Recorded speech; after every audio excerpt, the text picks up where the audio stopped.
¿cómo podemos argumentar en contra de un panteísta?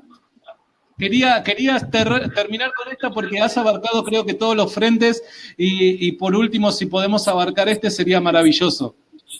Perfecto.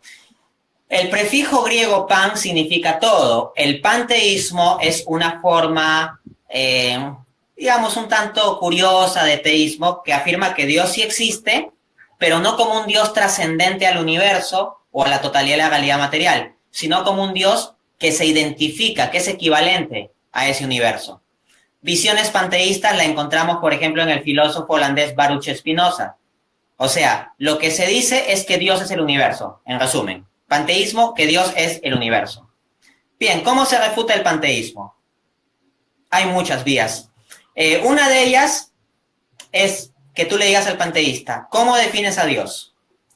Y miren, filosóficamente yo puedo defender, claro que acá solo daré la referencia en mi libro porque ya explicar toda esa defensa será amplio, que el concepto más riguroso de Dios a nivel filosófico es definir a Dios como el ser subsistente. Cualquier concepto que no sea compatible directamente con la definición de Dios como ser subsistente, creo que filosóficamente se puede atacar. Entonces, le decimos al panteísta, ¿cómo defines a Dios? ¿Y qué es su definición de Dios? Si es compatible con la noción de ser subsistente, vamos al siguiente paso. Si no es compatible, le comenzamos a atacar su definición de Dios desde ya. Ya, pero digamos, o le podemos plantear de frente al panteísta, mira, ¿tú estás de acuerdo con la definición de que Dios es el ser subsistente? Es decir, un ser que existe plenamente por sí mismo, pero sin necesidad de otro para existir. Y el panteísta podría responder sí, solo que yo considero que ese Dios es el universo. Es decir, que el universo existe plenamente por sí mismo, sin necesidad de algo más para existir. Entonces, ok, le digo al panteísta. Pues bien, un ser que existe plenamente por sí mismo, sin necesidad de otro para existir, tiene que tener la plenitud del ser, porque no recibe el ser de otro y al tenerlo por sí mismo, lo tiene sin limitación. No hay otro ser o algo más que lo restrinja. En consecuencia, el ser subsistente tiene que tener la plenitud ontológica, la plenitud del ser. Entonces me pregunto, ¿el universo, señor panteísta, tiene la plenitud del ser? Y me encuentro con que no. Demostración. El universo está en constante cambio, transformación.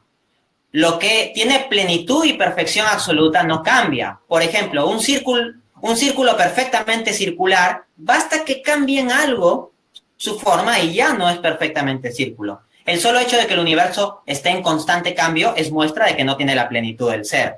Porque al cambiar, adquiere algo que antes no tenía y deja de tener algo que sí tenía, lo cual es inconsistente con la idea de un ser pleno. Por otra parte, la segunda ley de la termodinámica o ley de la entropía lo que implica es que el conjunto de formas de materia y el universo de la realidad de lo material tienden a convertirse en materia dispersa, es decir, energía, y que las formas de energía tienden a tener cada vez menos capacidad de reutilización hasta llegar a formas de energía térmica, y esto después va a desintegrarse. En otras palabras, estoy hablando de que por la segunda ley de la termodinámica, el conjunto de la materialidad del universo terminará en un equilibrio térmico, es decir, que al final todo terminará en un estado de energía térmica desintegrada. Yo le diría al panteísta, ¿ese es tu Dios?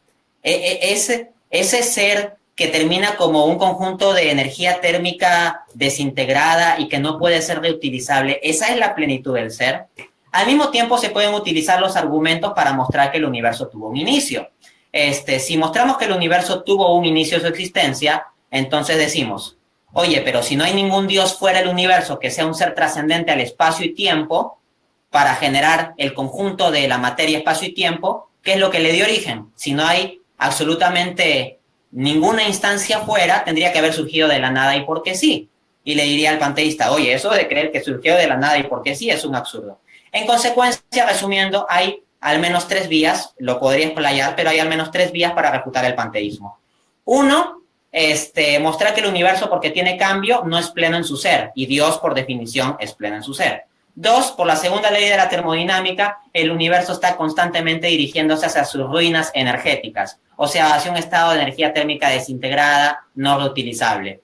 Entonces, eso para nada es Dios, eso es como que el universo se va envejeciendo y siendo más achacoso, por decirlo como analogía. Y en tercera instancia, si damos argumentos de que el universo tuvo un principio, si el conjunto del espacio y tiempo tuvo un principio, o tuvo que haber surgido de la nada porque sí, o tiene que haber una instancia metafísica, atemporal y espacial que le dé origen. Pero esto implicaría un ser trascendente, y ya ahí tenemos un Dios trascendente y distinto del universo, lo cual refuta el panteísmo.